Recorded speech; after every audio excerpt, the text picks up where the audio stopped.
What's going on, guys? Ted from Immersion here, and welcome back to your DM's Guild Spotlight. I got a lot of videos to bang through, so we're just going to get right into this. What do we have for you this week? The Spellbinder class by Kate Holden here on the DM's Guild.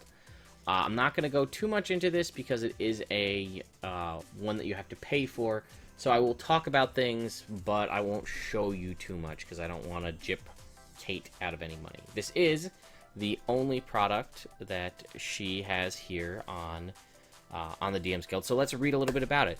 Looking for a new class to play? A daring canny warrior who traverses crumbling ruins and deadly dungeons, overcoming the scariest of arcane and eldrich horrors with strength of heart and mind. The Spellbinder is at your disposal to seal dangerous magic and investigate strange occurrences. The Spellbinder is a complete class for D&D 5e, complete with 3 specialization paths, a spell list, and original artwork. Designed from the ground up by veteran dungeon master and illustrator Kate Holden, MA Games Design. I guess that's a master's in games design. I don't know why I said it that way. That's fine. The hostess of the weekly Hecte's Dungeon D&D stream. I assume I'm saying that right. This class completes the triad starters by Rangers and Paladins, by providing a fighting semi-caster themed around intelligence as their casting stat. You're welcome, Gnome fans. Perfect for Curse of Strahd, this class draws influence from all sorts of classic gothic horror, from literature to games to movies and even anime. Please feel free to send feedback on improving this class. What drew me to this class is it automatically gave me a spell thief kind of feel from people that are familiar with that class from 3.5.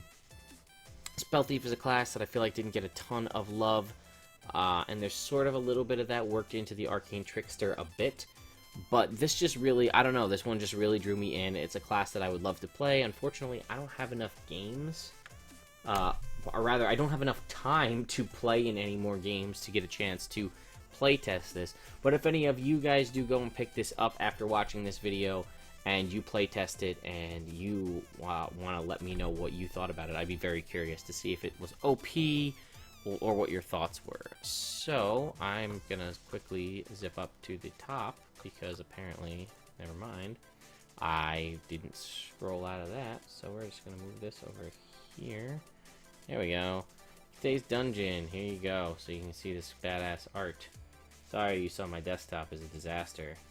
So you know what? Actually, I didn't even think about it. We'll click this preview, and we'll see what we can get from the full-size preview, which anybody can get for free here on the DM's Guild website. So, I'm going to move this over here off to the side so that I can read through the rest of it while you guys get to see this. So, what do we get for free? If it'll work. Alright. Spellbinder, in the dark depths of a crumbling old castle, an elf turns the hunter into the hunted, throwing up a wall of shimmering force to trap a malevolent vampire lord before dousing him with holy water. From beneath the wide brim of a black hat, a gnome stares down a necromancer, snatching a bolt of energy from the air before it can hit her and charging in, blade flashing. A battered and bleeding half-orc, locked in battle with a huge grinning demon, gives his own... I'm going to have to read it from over here so I can actually say. Gives a grin of his own as he summons the last of his strength into a blast of divine energy to incinerate the fiend. Spellbinders bring fear to all beings who exploit magic, be they devil, lich, or even a power-hungry mage. They are cunning, vigilant, and incredibly tenacious. So, if we scroll down, again, this is the free preview that anybody can see. We can get a little bit of look. You can see it's a D10 hit die. Again, this is supposed to fill the triad of the half-caster marshals of Paladin, Ranger, and now Spellbinder being the intelligence to the Paladin's charisma and the Ranger's wisdom. So, as again, it is a full class. It's got the half casting up to 5th level spells. It does spells known up to 11 spells known, similar to a Ranger. You can see it does get extra attack. Gets a fighting style. Ability score improvements as per normal. So there we go. So what else can we see here? Again, D10 hit die.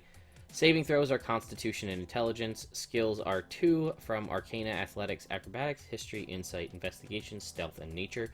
Kudos to Kate for not being somebody who makes a homebrew class that automatically gives them Perception on the skill list that is, I get it, I do, but it's just one of my tiny little pet peeves of that anybody who makes like a homebrew class automatically gives perception as one of the class skills because it's such a powerful skill.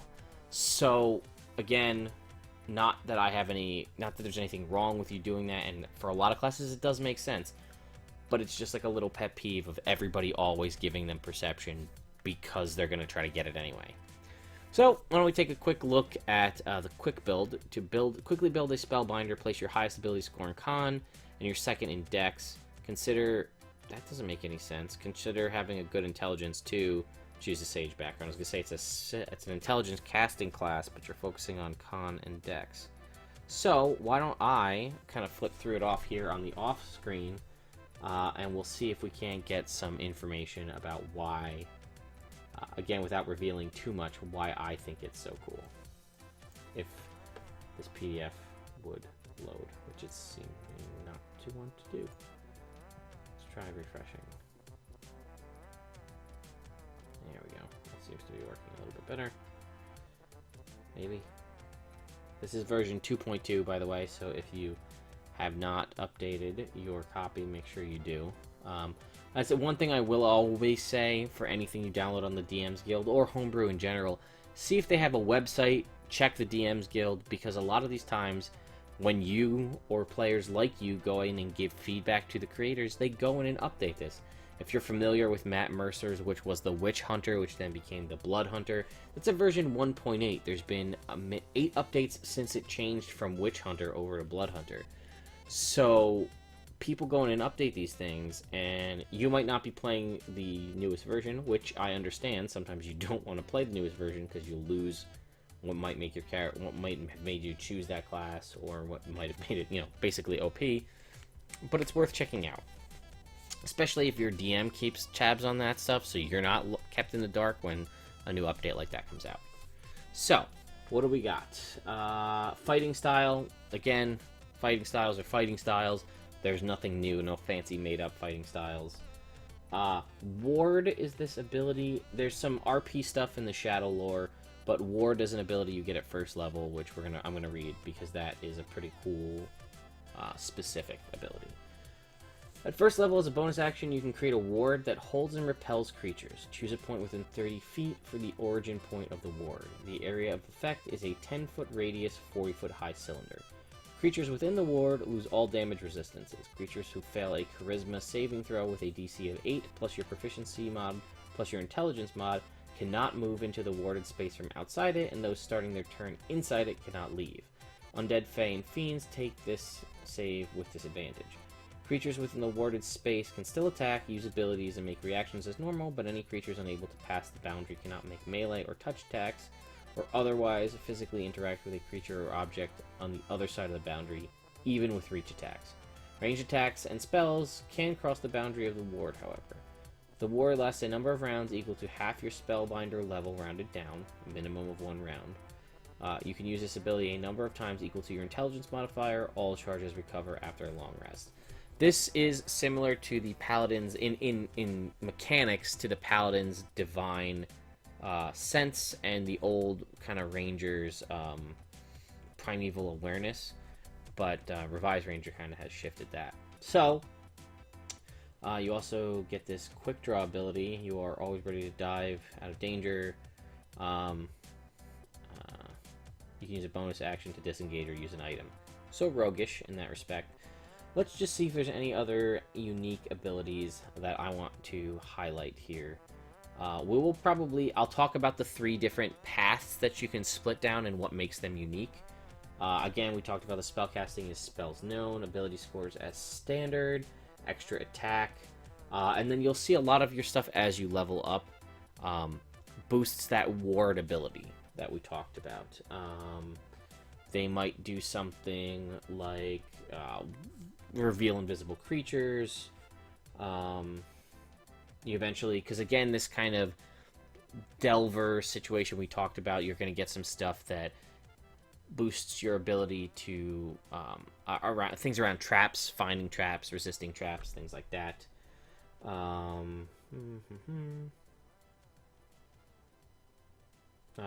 Really cool. Rational Defense is the level 15 ability. I'm not going to read it because I don't want to give it away, but it's a really unique ability that I really like, and I wouldn't mind seeing more of that kind of stuff used in official published classes as well as other homebrews. I will say that your capstone, your level 20 ability, is on par with Paladin level 20 abilities. Rangers, I still feel leave something to be desired overall, but that is, I'd say it's very good. So the spell paths, what are you talking about? There are, they do all grant you, are these, okay, the spells are expanded spell lists similar to a warlock in that it expands the spells you can choose from, not giving them to you like a paladin oath. So there are 3 paths. First up is the path of the Hex Blade. Obviously, this is part of the reason why it resonated so much with me. Sometimes there's many hours poring over ancient arcane texts and books of lore, a spellbinder becomes increasingly drawn to the potential of using aggressive magics and dark powers themselves and fighting fire with fire. Thus, they take the first step down the darkest of the paths a spellbinder can walk. This is the Hex Blade. You'll see an interesting mixture of spells, things you'd kind of expect from like a warlock, like Hex and Hunger of Hadar, but then also things like Destructive Wave come later on. I'll grab the 7th level ability for this one, Biting Ward. At 7th level, creatures starting their turn inside your ward take 2d8 psychic damage, so boosting your ward ability that you get at level 1. Path of the Seeker. While spellbinders are proficient warriors, some find a more subtle approach, prioritizing extensive research, investigations, interrogations, and stealth to find the truth behind a mystery before throwing themselves into combat. Is most effective. Again, spells you're gonna get more sort of, I don't want to call them RP spells, but Disguise Self, Speak with Dead, and invisibility type spells, Contact Other Plane. Interesting stuff. I kept the 7th ability, so let's look at the Seeker's 7th level ability. You can use your Shadow Lore for level 1 ability as a bonus action. Your next attack adds your intelligence modifier to hit and damage. You can only use this ability once on any creature. And lastly, the Path of the Slayer. The boldest of the spellbinders walk the Path of the Slayer. They form the vanguard of the fight against darkness, charging fearlessly into combat against the most terrifying foes. This, I feel, is more similar to a Oath of Vengeance Paladin. Things like, you do get things like Hold Monster and Dimension Door, but interesting mixture of things like Compel Duel, Spider Climb, and Haste. Interesting choices. And your 7th level ability is Arcane Fortitude. At 7th level, choose one of the following damage types to gain immunity. Immunity to Necrotic, Fire, Radiant, Poison, or Cold. Pretty crazy. Obviously, I would not take Necrotic or Radiant. The damages are, when you get hit by them, they hit hard, but immunity to fire or poison damage will go a long way for you. And then lastly, I'll just touch briefly on the spell list. You don't get a ton just at a quick glance. It looks like at most might be 10 of a given spell level. Again, this is not including the path spell options you can choose from. You do get spells known, though, so you only know 11. Keep that in mind of this entire list. So I'll grab 2 or 3 from each level. Ones that I think would be a good choice. Absorb Elements for 1st level, Healing Word for 1st level, and Guiding Bolt for 1st level. That's 3. 2nd level, I'd say, depending on your... Misty Step, always. If you're going to be playing this kind of researcher, fighting the evil, Moonbeam is a solid call for the ability to transform shapeshifters back into their original form. And Zone of Truth, always a solid one for interrogations. Level 3, Counterspell, Dispel Magic, Mass Healing Word, solid choices. 4th level, I'll only do 2 here because there's not a lot of great 4th level spells in general, although Death Ward is on here, and so is Banishment, 2 that I feel like if you have access to, you should definitely go for. And 5th level, we'll do 2 as well. We've got Legend Lore, and we'll go Hold Monster. Solid options.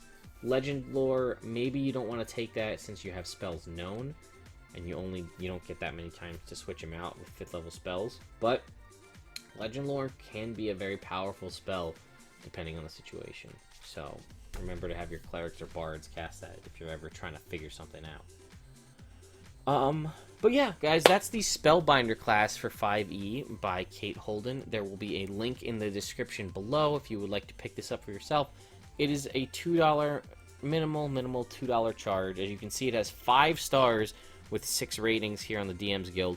Not many things get that solid of a rating, and the discussion, there's a bunch of discussion topics where Kate has been popping in to respond to people's questions. So let me know what you guys think. Do you like the idea of this class? Did my kind of little teaser bits that I gave you of it intrigue you enough to make you want to go and spend the money to find out exactly what it's about? And then if so, would you play this class? Let me know in the comments below. I'm curious. I would love to get a chance to play one. If I wasn't already playing Curse of Strahd as a Paladin, I'd probably go for this one if I was given the option. So let me know what you guys think. I hope you enjoyed this video, and again, enjoy the rest of your week, and I'll see you next time.